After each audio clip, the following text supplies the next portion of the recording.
इस राज्य में सबसे ज्यादा किस कर्मचारी का संख्या है? बोला जाए 5 लाख होंगे। और इस सभा का संचालन कर रहे मोहतरमा बड़े भाई आदरणीय मनोज जी, संजय जी, और हमारे जिला अध्यक्ष बड़े भाई आदरणीय वीरेंद्र कुमार यादव जी,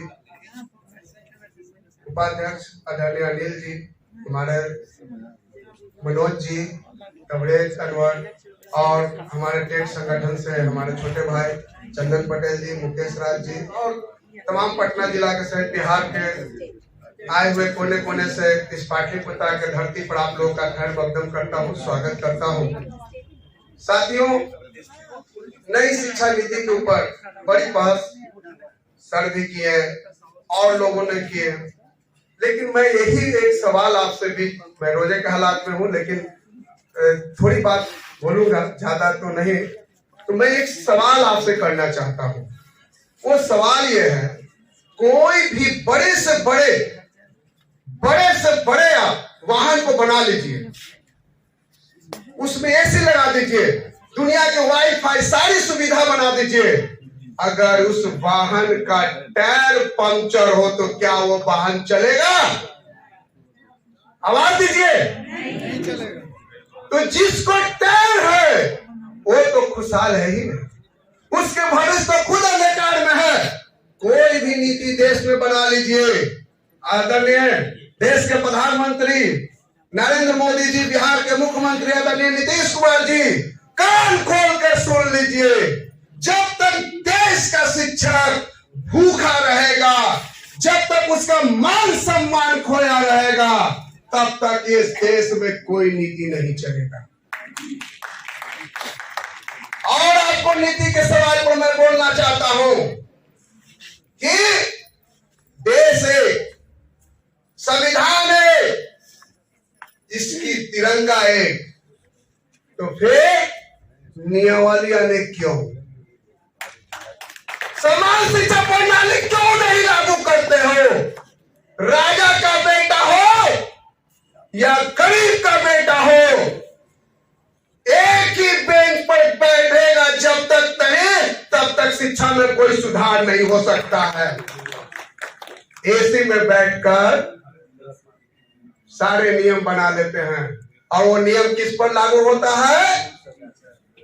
बिहार के उन गरीब, देश के गरीब इंसान के बच्चों पर, और उसकी सारी जिम्मेदारी किस पर थोप दी जाती है?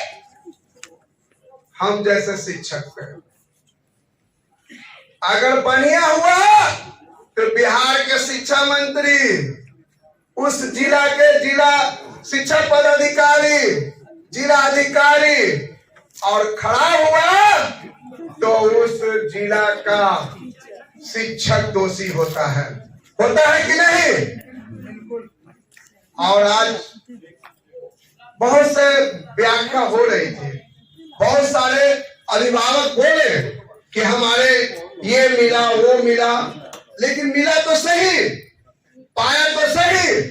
आपने अपने जीवन में आंदोलन कर वो सारे अधिकार लिए, लेकिन अपने ही जीवन में एक कर सारे अधिकार को खोते गए, और अब हाथ पर हाथ रख कर बैठे रहे, अपने अधिकार के प्रति सजग नहीं हो सके। और आज इस हॉल में कह रहे हैं, अरे अनुकंपा पहला खत्म हुआ, ताला उस पर लगा 2003 में, कहाँ खोए हुए थे? क्यों नहीं आप आंदोलन किए? क्यों नहीं सड़क पर आए कि मेरा अधिकार खो रहा है?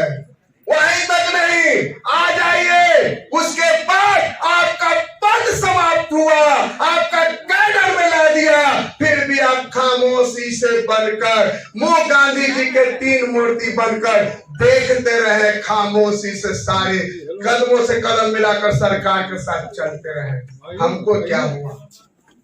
तो साथियों, अधिकार खोया, उस अधिकार को पाने के लिए, मान सम्मान को बचाए रखने के लिए, कहते हैं शिक्षक को कोई अहमियत नहीं है, अगर घर का एक मैं आपसे सवाल करता हूँ, सब लोग से अगर मेरी सवाल में होगा तो हाथ उठाकर बोलिएगा सही।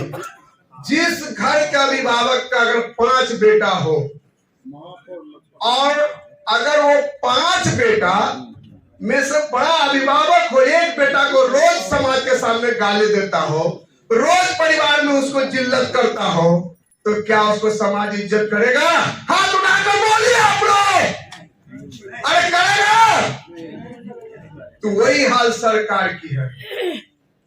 रोज हमको गाली देता है, रोज हमको बेइज्जत करता है, तो समाज कहां से आपको इज्जत करेगा?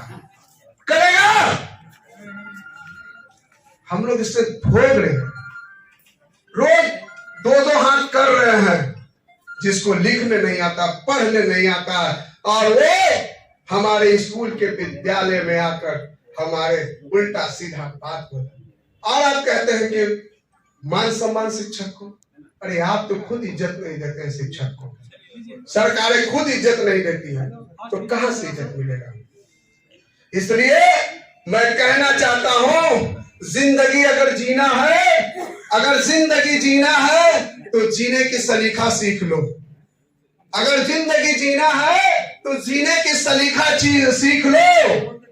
अगर शिक्षक बन के रहना है तो इस देश में, इस राज्य में तो अधिकार लेना सीखना होगा, अधिकार लेना सीखना होगा, अधिकार छीनना सीखना होगा।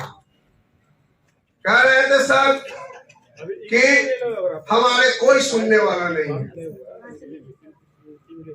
मैं आपसे एक बात कहना चाहता हूं, मैं अपने सर्वे के बाद बता रहा हूं।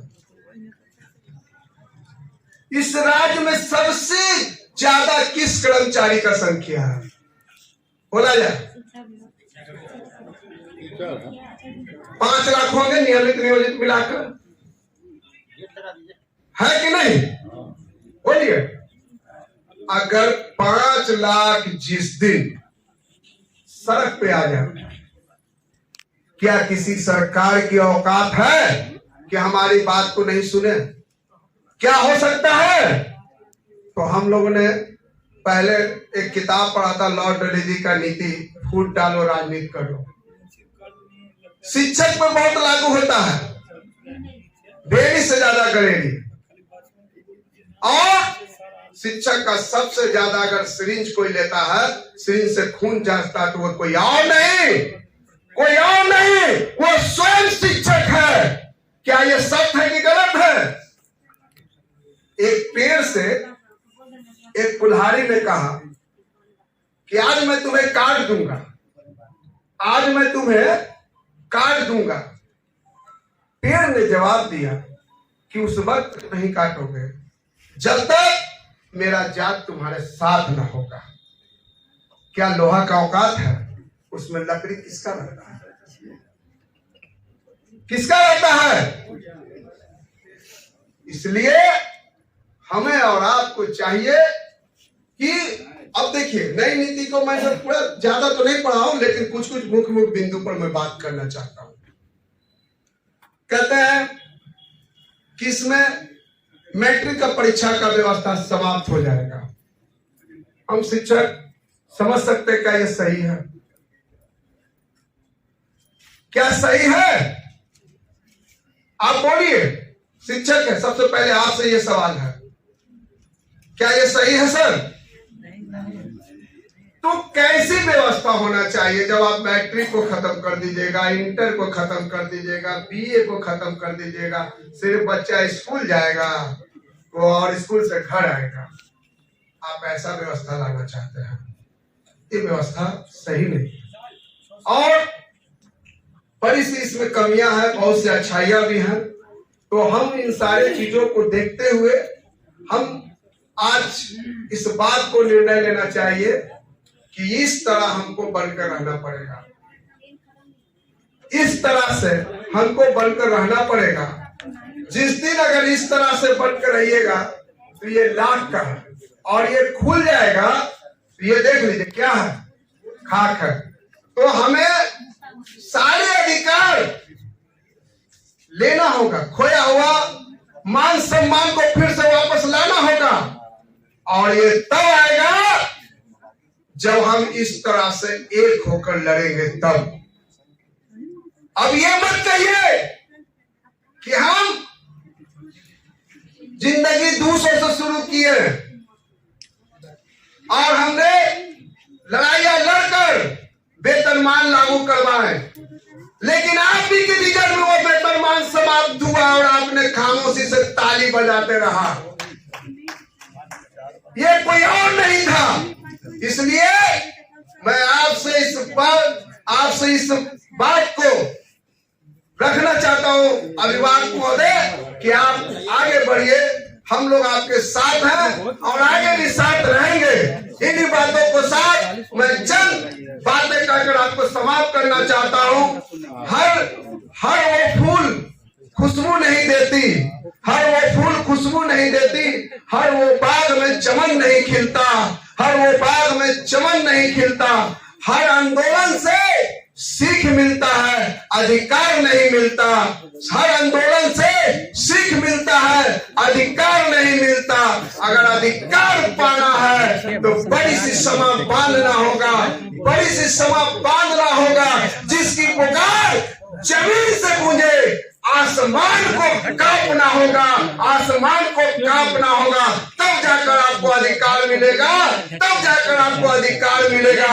ऐसी लड़ाई 2024 में लड़ना होगा, ऐसी लड़ाई 2024 में लड़ना होगा। और इसके लिए हमें एकजुट होकर नियमित नियोजित जो भी हो वो सब बढ़कर नहीं, TET TAT and Hindi English सबको बंद कर हमें एक अधिकार लेना होगा। और हमको वो अधिकार लेने के लिए सिर्फ एक आवाज देना होगा कि नियोजितों को, नियोजित शिक्षकों को सरकारी कर्मी तुमको मानना होगा और पुरानी पेंशन लागू करना होगा। इन्हीं बातों को साथ मैं अपनी वाणी को समाप्त करता हूँ और इन बातों को साथ आपसे हाथ उठाकर वादा चाहता हूँ कि अगली लड़ाई जो होगा उसमें आप लोग सहयोग करेंगे ना, करेंगे ना। सब अभिभावक के भी आशीर्वाद के साथ मैं अपनी बात को समाप्त करता हूँ। अगर मेरी बातों को किसी को बुरा लगा हो तो प्लीज माफ कर दीजिएगा। जय हिंद, जय भारत, जय शिक्षक संघ, जय बिहार।